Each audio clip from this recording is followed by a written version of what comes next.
All right, guys, our next league winner today, we are talking about one of our favorite athletes ever covered here on Football Scout 365, dating all the way back to his college days at Ohio State and Alabama. We are talking about Jameson Williams. Jameson Williams, Sheesh.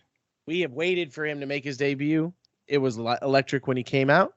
His one catch for His 80 one catch- yards. Yeah, it was amazing.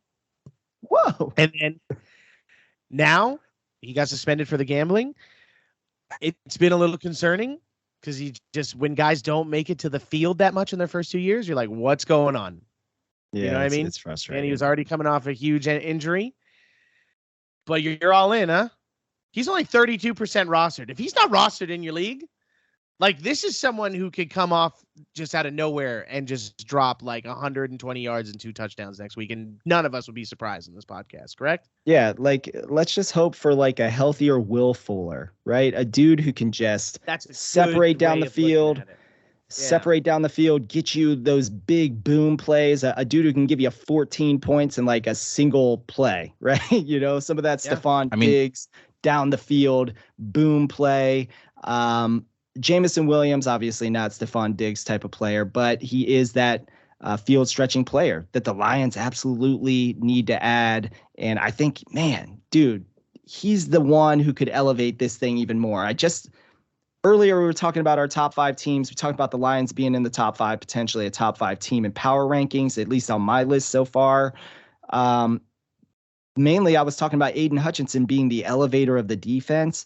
Maybe Jameson Williams is that dude who can just do that and force teams into that too high shell. And then next thing you know, you got Jameer out here and you're just kicking check downs to Jameer and you're throwing the deep shots to Jameson. I mean, it just having a opens things field up. stretcher like that, you're not even bringing up like the best wide receiver on that roster. Having a field stretcher that takes the safety backs, That's like what I'm that saying, does dude. for now Amon-Ra St. Brown Underneath. and Sam Laporta running, crossing each other. Like, how do you keep track of those two guys without safety help? Because you're going to be like Jameson Williams is an elite field stretcher. Like, this is what he was a first round draft pick. What was he? The 14th pick in the draft? Like, this is a guy that was taken in the top half of the draft in the first round, a Heisman contender from a crowded Alabama wide receiver room. Just absolutely with paired with Bryce He was Young better was than Jalen incredible. Waddle. Like, remember the Jalen Waddle love? Everyone loves Jalen Waddle. He was better than Jalen Waddle. We cannot forget. Statistically, the reason why Jalen Waddle got drafted higher is because Jalen Waddle had a significantly more diverse route tree. Well, he got hurt. If Jameson Williams can diversify his route tree as a professional football player, Jameson Williams has a chance to become a Tyreek Hill-esque player because of his athletic giftings. Yeah. Well, Hill also had to it took him some time to diversify his route tree and become what he is today, right? I mean, he's a much more complete player now. Jameson is that field stretching dude. Now, again, Jalen Waddle, on the other hand, in comparison to Jalen Waddle, since somebody brought that up, Waddle, far better route runner. If he hadn't got injured, he probably wins the Heisman and not Devonta Smith. And that just goes to show how talented that receiver room ultimately became. And then they went out and got Jameson Williams in the transfer portal from Ohio State. This dude was fourth string, actually, behind in Jigba, Garrett Wilson, and Chris Olave. And they had this dude sitting on the bench. He's like, I'm bored. There was a first round pick on your Ryan bench. Day. No, it was taking advantage of athletic ability. Brian Hartline. He's the best wide receiver recruiting. He's the best recruiter for the wide receiver position in college football right now. I mean, when you got that many dudes, it's unreal, and he just keeps adding to it. Unreal. I'm going to vomit. Jameson, the reason why we love Jameson Williams so much on this podcast as well was because this is not just a field stretcher. He is a football player. This guy begged to play on special teams, chasing down punt returners. Like, this guy is 100% a football player. You're not just getting some soft speed guy here. This is a guy that wants the contact. He wants it all. So there's a special to him. Like, I would buy low on him if he's on someone's roster stash. Who's someone that you would give up? Everyone knows what they It's have like in him. top If he's already wide been receiver drafted right now. Oh, if he was drafted, people know what they have in him. Okay, let's just say someone's desperate. They need a running back. And you can, in a deep league, because running back is hurting right now. We've lost Nick Chubb, we've lost J.K. Dobbins. Who's someone that you would trade a running back and you could get him stashed? Jaleel McLaughlin. I mean, no one's going to do that.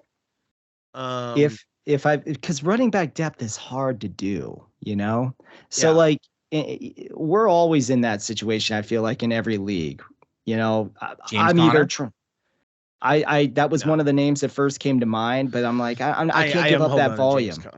I can't give up that exactly. So I someone maybe would buy low on AJ Dillon plus someone else on your bench. If it's, that'd be sneaky, maybe. I would give up a receiver, or I'd try to pair Jameson with another player on. So I'd make something a focal point. So if I was like trading a James Conner to someone, try to get the throw in. Yeah, use Jameson as the potential throw in to get it over the hump.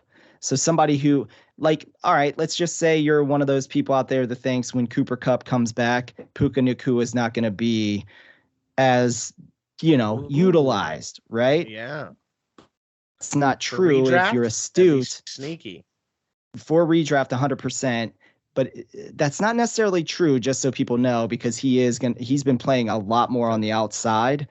And even if Kupp's in the slot, you've got Nacua outside. Look, you've got it's going to be a good problem more opportunity. It's going to be amazing for the Rams to have that.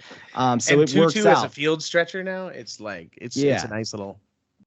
But you could 100% say, okay, I'm going to take a risk here, but I'm going to trade like a Connor and a Nacua. Let's just say that's who I got for Jameson Williams. And would somebody give me Alvin Kamara, or because we know Alvin Kamara is going to get volume, right? Yeah. Like we already had seen it, 14, 15 fantasy points. I mean, he was targeted or 10 times or something, in this last game. But anyway, be creative. Try to make Jameson that throw in before it's too late. I mean, it's week 5 and he's going to be back. There's a lot of hype surrounding him, so it might not be as easy because people want to wait and see.